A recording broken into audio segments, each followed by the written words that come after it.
저희 책에는 파트 4개로 구성되어 있는데 제가 두 번째 파트 지금 여기 머물러 있게 해주는 만다라 컬러링에서 도안을 하나 뽑아봤습니다. 이 도안도요, 여러분 편하게 하시면 돼요. 도구도 어떤 걸 선택하셔도 상관없습니다. 색연필, 사인펜, 네임펜, 어떤 것은 연필 하나밖에 없다. 연필로 하셔도 됩니다. 제일 중요한 거는 내 주변에 있는 거 굳이 애써 막 도구를 찾지 않아도 가까이 있는 것들로 시작하시면 됩니다. 가장 많이 있는 게 색연필이라서 제가 색연필로 시작을 하는 거거든요.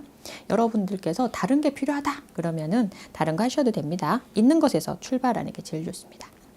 그리고 자, 시작할 때 1단계는 심호흡을 하세요. 2단계 내가 어떤 것들에 괴롭고 힘든 거에 자꾸 집중하지 마시고 즐겁고 기쁜 거, 내 삶에 위안이 되는 거, 나를 평온하게 해주는 거, 이런 것에서 출발하시면 제일 좋습니다. 그러면 여러분께서 가끔 그런 생각할 수 있을 거예요. 난 언제 평안하지 잘 모르겠어요. 난 나에 대해 잘 모르겠어요. 라고 하시는 분 되게 많거든요. 네, 여러분 무겁게 멀리 가지 마세요. 가볍게 가까운 것에서 출발하면 됩니다. 예를 들면 이런 거예요. 점심 뭐 먹지? 하는 것처럼 나 뭐 좋아하지? 난 어떤 과일 좋아하지? 어떤 것이 재밌지? 이렇게 출발하시면 됩니다. 그래서 내가 좋아하는 과일, 그 과일의 색깔부터 출발하시면 됩니다. 그래서 색깔을 선택하기 어려울 때는요, 그렇게 하시면 돼요. 내가 즐거운 게 뭘까? 이런 것에서 출발하시면 되게 쉽습니다. 그리고 여러분께서 색은 과감하게 선택하세요. 내가 한 가지 선택한 색깔을 끝까지 가야 된다. 이 하나를 다 완성해야겠다. 이렇게 생각하지 않으셨으면 좋겠습니다. 가볍고 즐거운 마음으로 출발하시면 좋겠습니다. 자, 저는 딸기를 떠올렸어요. 여러분하고 얘기하면서 내가 좋아하는 과일 뭐지? 이 계절에 가장 좋은 게 뭐지? 최근에 먹었던 딸기가 생각이 나서 빨강을 선택했습니다. 이렇게 출발하시면 돼요. 너무 멀리, 너무 어렵게 출발하지 마시고 가볍게 시작해 보겠습니다.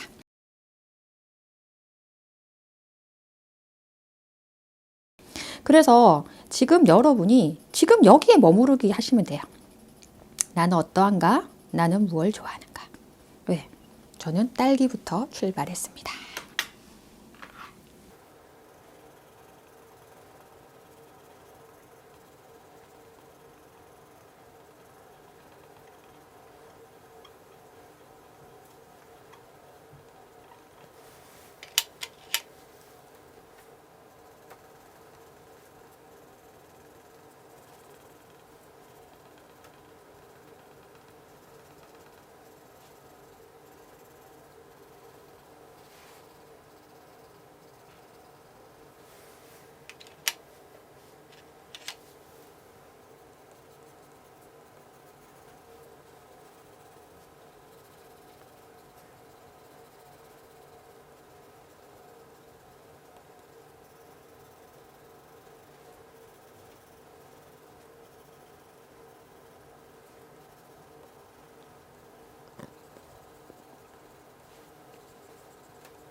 자, 완성을 했습니다.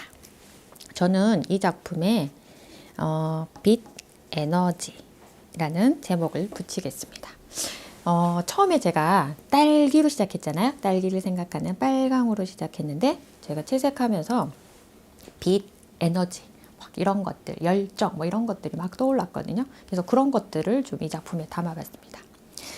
이 작품 칠할 때 자세히 보시면 아시겠지만 여러분 우리는 굉장히 많은 고정관념에 좀 꽂혀 있어요. 그래서 제가 고정관념을 좀 깨트리고 지금 여기에 있는 것들에 대해 집중하는 것들 중에서 제가 이 작품을 담았거든요.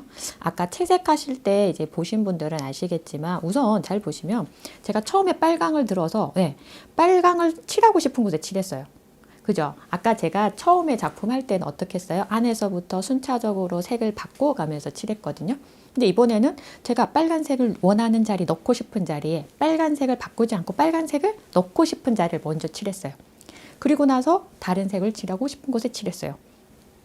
제가 드리고 싶은 말씀은 어떤 거는 괜찮다는 겁니다. 여러분이 반드시 이래야지, 이 한 부분을 먼저 완성해야지 이렇게 생각하실 필요가 없다는 겁니다. 여러분 우리 삶이 그렇잖아요. 어떤 일에 이걸 시작했으면 반드시 이걸 완성해야 돼 이러실 필요 없습니다. 때로는 내가 하나하나 하던 일들이 어느새 작품이 완성되는 것과 같습니다. 어느 부분을 먼저 해서 시작하느냐, 차곡차곡 챙겨서 천천히 순차적으로 가느냐, 이게 중요한 건 아닙니다. 중요한 것은 여러분 마음이 이끄는 대로 편안하게 하셨으면 좋겠습니다. 그래서 고정관념을 좀 버리시고요. 또 하나는 칠할 때 보시면은 여기 잎을 칠할 때 제가 막 한가득 채우는 것도 보셨죠? 한 칸 한 칸을 다 다른 색으로 채우지 않으셔도 됩니다.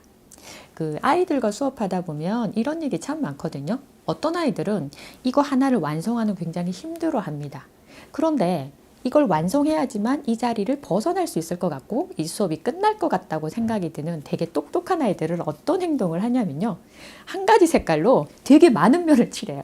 어떤 경우에 아이들은 한 가지 색으로 이 전체를 다 칠하는 아이도 있습니다. 그럴 때 우리의 고정관념은 그것이 잘못됐다라고 많이 표현하거든요. 그래서 그러면 안 돼, 여기도 해야지, 천천히 해보자 이렇게 많이 강요하는 경우가 있습니다. 그런데 저는 이런 교육들이 아이들의 창의력을 좀 사라지게 만드는 교육이라고 생각합니다. 그 아이가 그렇게 그 상황에서 자기 나름의 문제 해결로 한 가지 색을 선택한 것 뿐입니다. 그러니까 그것이 옳고 그르고 나쁘고 좋고 이런 건 없다라는 겁니다. 다만 그 아이가 그걸 선택했을 때 여러분이 하실 일은 왜 이걸 선택했어? 라고 물어봐 주시는 거예요. 그래서 그 아이가 이 시간이 힘들구나를 우리가 알아주는 거, 공감해 주는 거, 이것이 훨씬 더 중요합니다. 그러니까 여러분도 이 작품을 완성해야지, 멋있게 해야지, 하나하나 채워야지가 아니라 내가 이걸 할 때 마음이 어떠했는지, 어떤 마음으로 하고 있는지를 알아차림하는 게 훨씬 중요합니다. 그래서 여러분의 마음을 챙기시는 일들이 되게 중요한 일입니다. 그러니까 여러분이 즐거우시게 끝까지 할 수 있는 일들에 초점을 좀 더 맞추시고 작업하시면 좋겠습니다. 그래서 스스로 작업이 다 끝나고 난 다음에도 딱 이렇게 접지 마시고 다 정리하고 이런 게 아니라 내가 이거 할 때 이런 마음이었구나. 나 지금 이렇구나. 처음에 심호흡으로 시작하셨듯이 작품이 완성되면 제목을 붙이고 내가 어떠했는지를 조금 마무리하시고 심호흡으로 마무리하시면 좋겠습니다. 혼자 작업하실 때는 이렇게 마무리하시고요.